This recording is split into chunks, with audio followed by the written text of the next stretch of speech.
Bienvenidos a Observatorio, un programa de TV UNAM en el que abordamos asuntos clave de la economía y el desarrollo. En esta ocasión contamos con un gran invitado, Roberto Vélez, que es el director ejecutivo del Centro de Estudios Espinosa Iglesias, a quien le doy la bienvenida a nombre de Rolando Cordera, el conductor titular de este programa. Y con Roberto vamos a conversar de uno de los grandes temas que ameritan nuestra atención por sus grandes implicaciones para el desarrollo y el bienestar de todas las personas en nuestro país. Me refiero a la movilidad social. Roberto Vélez dirige, como ya comenté, el Centro de Estudios Espinosa Iglesias, y este centro se ha conocido y destacado por la atención que le ha prestado a este tema.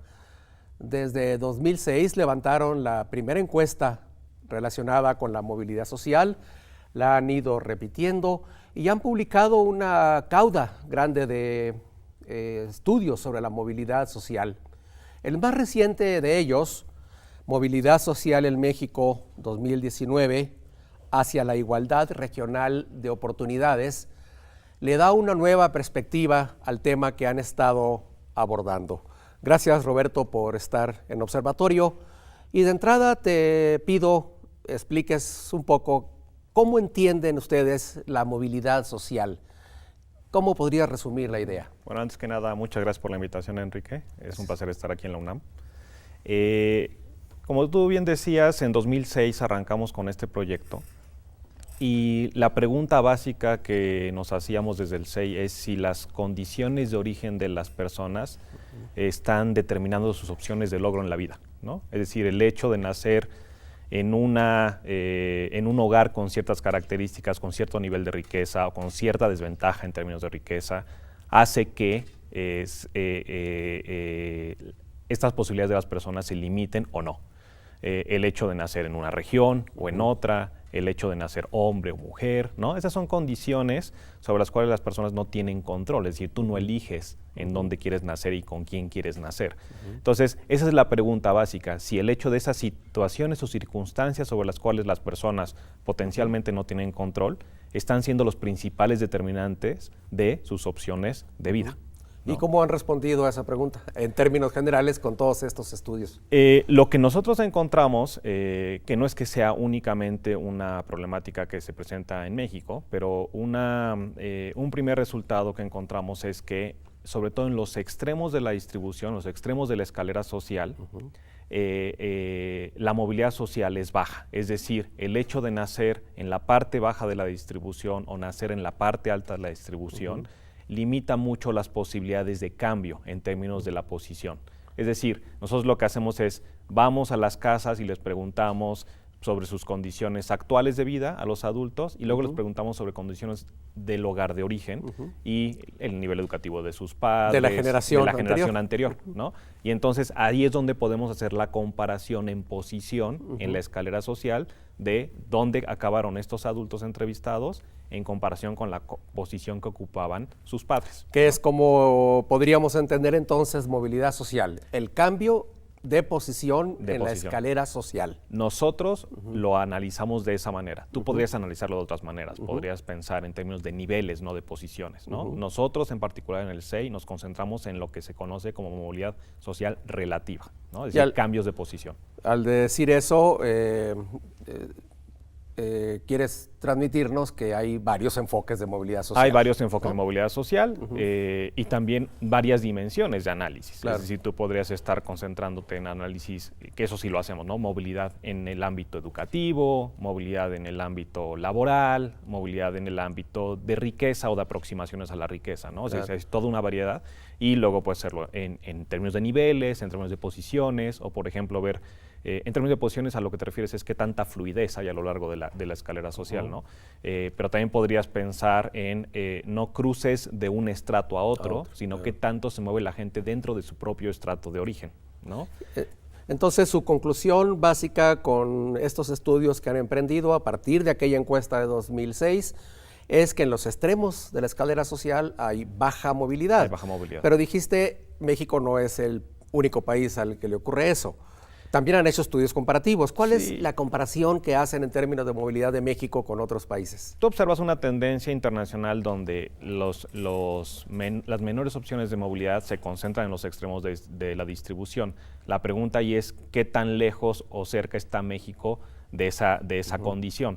Y en el caso mexicano sí se observa, ahora sí, haciendo la comparación internacional, que la movilidad social es baja. Cuando comparamos, por ejemplo, más recientemente el Banco Mundial hizo un estudio sobre movilidad y pudo hacer una clasificación para alrededor de 144 países. México se ubica en el lugar 106, ¿no? Entonces está en la parte baja de la clasificación. Pero, por ejemplo, si hacemos comparaciones con países referencia como los estados de bienestar, por ejemplo, el hecho de nacer si dividimos a la escalera social en 5 escalones, y tomamos al primer escalón, al de hasta abajo, y vemos qué proporción de la población que nace ahí se queda ahí.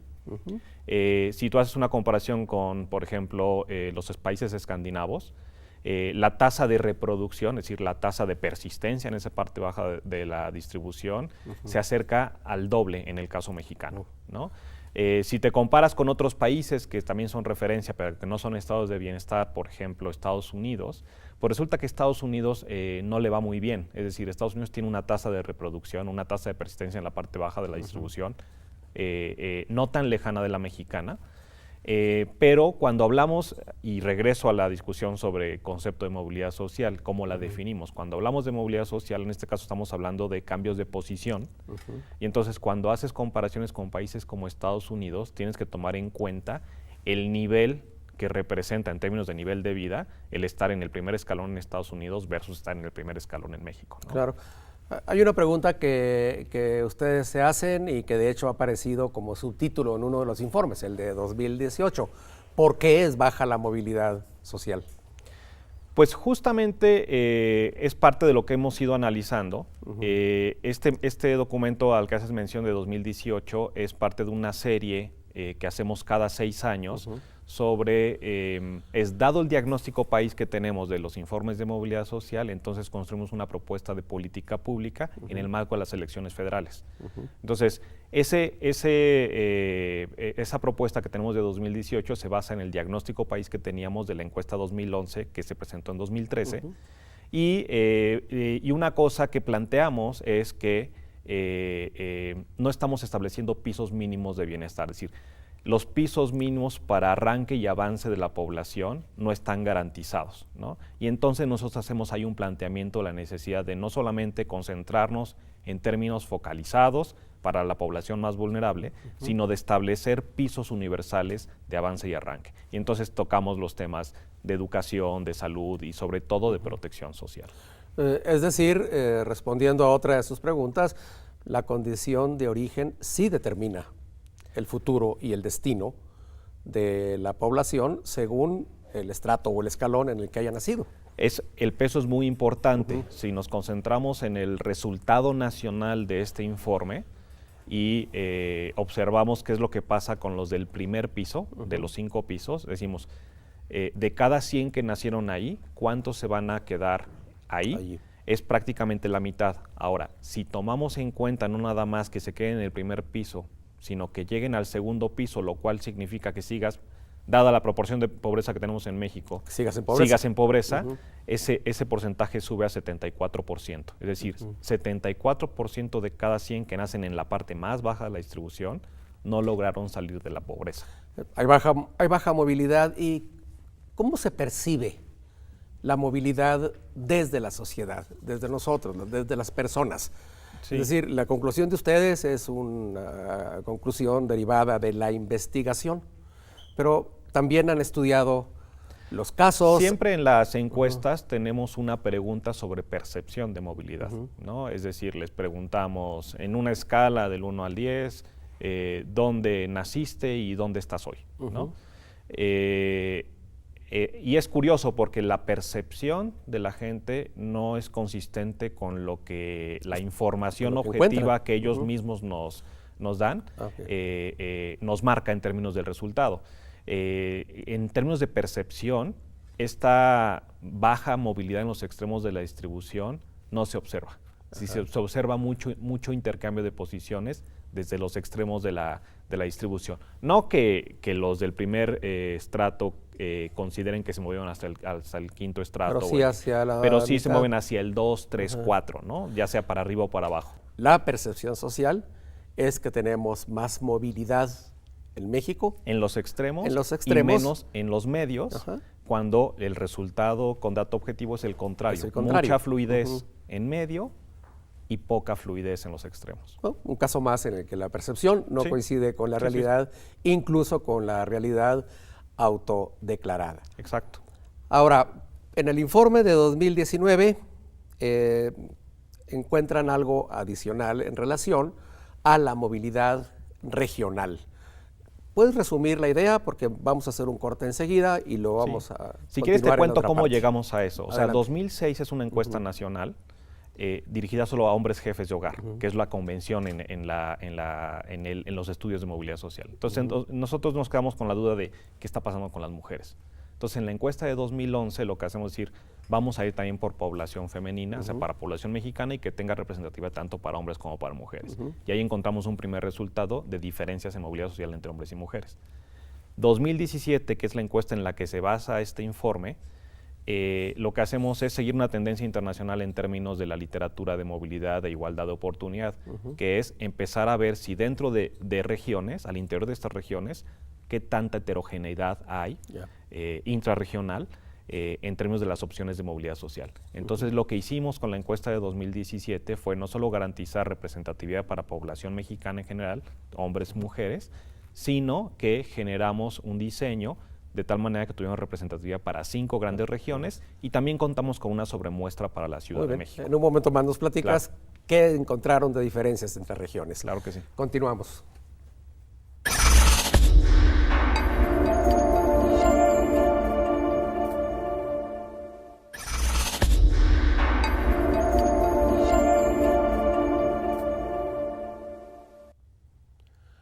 Continuamos en Observatorio de TV UNAM conversando con Roberto Vélez, director ejecutivo del Centro de Estudios Espinosa Iglesias, acerca de la movilidad social en México y a propósito de su más reciente informe hacia la igualdad regional de oportunidades, Movilidad Social en México 2019. Y antes del corte, Roberto nos decía que en este estudio enfatizan diferencias regionales y también diferencias de género. ¿Qué encontraron, Roberto? ¿Qué diferencias hay en la movilidad social entre las grandes regiones de México? Sí, mira, te lo voy a resumir con lo que pasa en la parte baja de la distribución. Estos 74 de cada 100 que decíamos que a nivel nacional que nacen en la parte más baja y se quedan en condición de pobreza.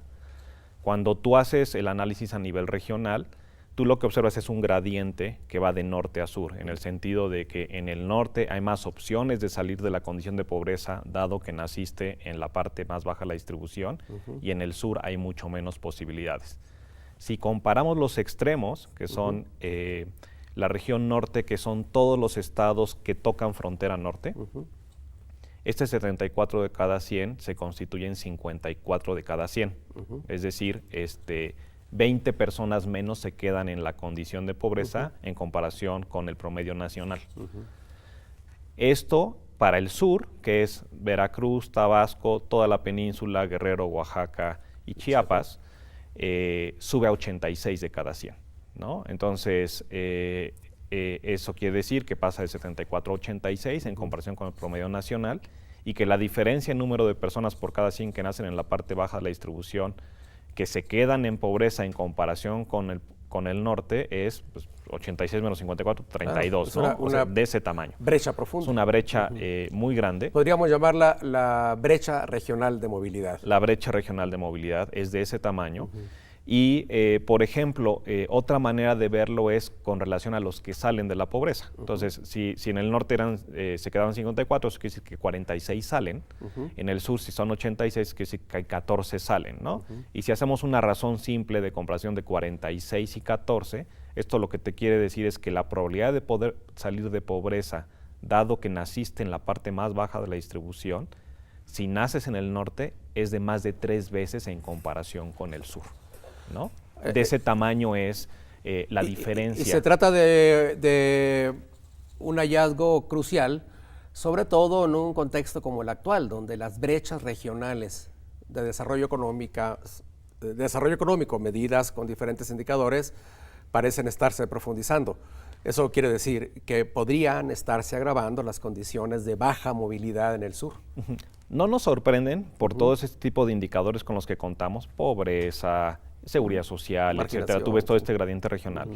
Pero sí nos preocupan más, porque lo que tú estás diciendo es que la composición de la pobreza, en el caso del sur, es prácticamente inmóvil, ¿no? Es decir, siempre son los mismos. Y eso entonces cambia completamente la dimensión de la problemática y entonces te obliga a observar no únicamente en términos de mecanismos de combate a la pobreza per se, como lo hemos estado trabajando en el caso mexicano los últimos 30 años, sino ver qué es lo que está detrás de esta manifestación de pobreza persistente. Claro. Y lo que está detrás, en términos del análisis, lo ubicamos en el problema de la desigualdad de oportunidades, ¿no? Lo cual tiene profundas implicaciones de política sobre las que te voy a preguntar más adelante, porque mientras quisiera que nos platicaras qué encontraron en cuanto a diferencias de género en esta última encuesta de 2017, en relación también a las regiones. Bueno, siguiendo con esta comparación de los 74 de cada 100 a nivel nacional, que nacen hasta abajo y quedan en condición de pobreza, en el caso de los hombres nos sale 71 y en el caso de las mujeres 75. ¿Sí? O sea, hay una brecha y hay una brecha a pesar de que el indicador que utilizamos es un indicador de riqueza a nivel hogar. Es decir, no estamos tomando en cuenta las desigualdades de género que pueda haber dentro del hogar, ¿sí? Pero a pesar de eso, hay una diferencia entre hombres y mujeres, ¿no? Eso confirma lo que ya habíamos encontrado en el año 2011. Y cuando analizas, digamos, en términos de género, qué es lo que está pasando, si tú tomas la encuesta y ves algo que sabemos todos. Por ejemplo, arriba del 80% de los hombres participan en el mercado laboral, están insertos en el mercado laboral. Y tú comparas eso contra las mujeres y resulta que solo es el 43%. Ahora, si hacemos un corte todavía más fino y nos vamos a cuestiones, por ejemplo, de maternidad, las mujeres que tienen hijos menores de 6 años, este 43% se vuelve 36%. Es decir, ya prácticamente solo una de cada 3 que tienen un hijo menor de 6 años están insertas en el mercado laboral. Entonces hay baja movilidad, la movilidad es más baja aún entre las mujeres, principalmente por razones de inserción en el mercado laboral. Ahí tú tienes una doble barrera a la movilidad social, ¿no? Y por ahí en la página del CEI lo pueden encontrar, o en la cuenta de Twitter del CEI pueden encontrar un video que hacemos sobre la ejemplificación del patrón de movilidad social en México. Y lo que hacemos es comparar a un hombre que nace en la zona norte con una mujer que nace en la zona sur y hacemos todo el recorrido de su vida y cómo, a pesar de estar en un mismo lugar trabajando, las condiciones de su trabajo son completamente distintas y las opciones y sus condiciones de logro, ya en ese caso, son completamente distintas, a pesar de que son personas que nacieron en el mismo país, en el mismo día, en el mismo minuto, claro, ¿no? Entonces, y la diferencia es brutal, ¿no? Ahora, cuando tú dices, mira, pues tienes todo este tipo de barreras, o sea, ser mujer, nacer en el sur y no en el norte, entonces lo que hacemos es decir, bueno, a ver, de la desigualdad que estamos observando en el país, de resultados, o sea, pensemos en un Gini, ¿no? Pensemos en la desigualdad económica que estamos observando en el país, ¿qué porcentaje de ella se explica por razones que podemos calificar como injustas? Injusto es, pues tú no eliges en qué hogar naces, tú no eliges en qué región naces, ¿no? Cosas que no deberían pesar, pero entonces la pregunta es si realmente están pesando en términos del tamaño de la desigualdad. Y lo que encontramos es que al menos la mitad de la desigualdad económica que estamos observando en México está explicada por razones sobre las cuales las personas no tienen control. ¿Su origen? ¿No? Es el origen, ¿no? Entonces, eso automáticamente a lo que te lleva es a plantear, es hacer un planteamiento crítico con relación a lo que hemos hecho como Estado mexicano. Y es a decir, eso, ¿dónde está el Estado mexicano? A eso voy, ya adelantabas algo sobre oportunidades, pero lo que han estado ustedes estudiando, las conclusiones de este informe más reciente, 2019, tienen grandes implicaciones de políticas. De hecho, ustedes resumen al menos en 3 grandes campos: política laboral, política de salud, política de protección social universal. Te pido, ¿nos puedes resumir las implicaciones de política y después contrastarlas con los programas más importantes de la actualidad? Sí. Mira, nosotros desde el año 2012 construimos una propuesta para hacer una reforma a la hacienda pública con el objetivo de construir un sistema de protección social universal. Eso lo reiteramos en nuestra propuesta de política pública del año pasado en el marco de las elecciones federales. Cuando observas un diagnóstico con estas características, pues lo único que te queda es volver a confirmar nuevamente que esa es una vía. ¿Y por qué es una vía? Es decir, ¿por qué deberíamos tener mecanismos de protección parejos para la población? Este video del que te hablé es un muy buen ejemplo. O sea, imagínate que tú te enfrentas a choques, lo que conocemos los economistas como choques adversos, ¿no? Un choque adverso puede ser, tú tienes 12, 13 años y uno de tus papás se enferma, ¿no? Y se enferma y necesita intervención médica a profundidad y puede ser algo crónico. Y tú tienes una restricción presupuestal importante, ¿no? Y entonces tú como hogar tienes que tomar una decisión de cómo utilizar el recurso con el que cuentas. Si tú no tienes el mecanismo de protección en términos de salud, entonces vas a tener que sacrificar algo. Claro. Y normalmente lo que sucede es que lo que sacrificas es esa inversión en capital humano sobre la generación que viene por detrás, sobre tus hijos, ¿no? Entonces, lo cual los va a anclar aún más. Los ancla al origen, ¿no? Entonces, no hay mecanismo de protección social, no hay mecanismo de seguridad social en este caso, y entonces el costo del choque se asume individualmente, se asume a nivel de hogar. No hay un mecanismo donde la sociedad mitigue el riesgo al que estamos expuestos cualquiera, ¿no? Ahora, la intensidad del choque, dado que todo resulta tratado individualmente o a nivel hogar, pues la intensidad es distinta. Entonces, quien tiene mayor profundidad financiera puede mitigar el riesgo y enfrentarse a este choque. Quien no lo tiene, entonces el golpe es brutal, ¿no? Entonces, ¿qué país queremos? Queremos un país donde cada quien se rasque con sus propias uñas y juguemos con la lotería de la vida de las personas, dependiendo de dónde caigan, que además cada vez tenemos menos que caen en una zona de ventaja. O lo que hacemos es generar economías de escala donde en una bolsa, que es la bolsa del Estado mexicano, colocas recursos, los utilizas de buena manera para que este tipo de riesgos se mitiguen. ¿Y por qué deberíamos estar preocupados por eso? O sea, no se trata únicamente de una cuestión de justicia social, que sí lo es, ¿no? Se trata de una cuestión de cohesión social, ¿no? Y se trata también de una cuestión de crecimiento económico. Es decir, si tú estás enfrentando situaciones con esas características de choques adversos, tus recursos humanos se quedan atrapados y esos recursos humanos no los puedes aprovechar. Y también se trata, lo mencionaste, de una cuestión de disponibilidad de recursos en el Estado. Claro, nosotros cuando hacemos este planteamiento decimos, ¿qué aspiración de país tenemos? Dada esa aspiración, pues necesitamos tantos recursos, ¿no? O sea, ¿cómo construyes un sistema de protección social universal? No solo que sea sostenible por 6 años de un gobierno, sino cómo lo hace sostenible de 6 en 6 en 6, de generación en generación. Es decir, tú no puedes estar diseñando esquemas donde en beneficio de la generación actual perjudiques a la siguiente y esa a su vez perjudique a la subsiguiente. Entonces, es una cuestión de recursos muy importante y dado el perfil de espacio fiscal con el que contamos actualmente en México, sí identificamos la necesidad no únicamente de repensar el diseño de financiamiento de un sistema con estas características, sino también de pensar de dónde vamos a obtener los recursos para poder construirlo. Nos estás diciendo, en otras palabras, que para poder romper esos círculos que atrapan a las personas en su condición de origen, para favorecer su movilidad social, requerimos sistemas de protección universal, de salud, de seguridad social, mejores oportunidades laborales, no solo por razones de justicia social, sino también de bienestar, de crecimiento económico.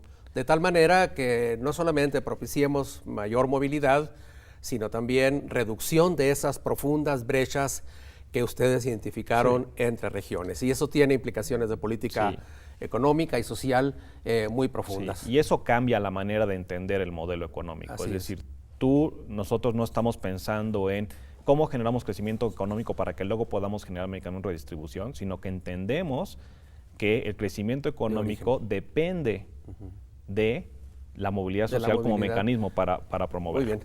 ¿No? Pues te agradezco mucho la exposición que nos has hecho.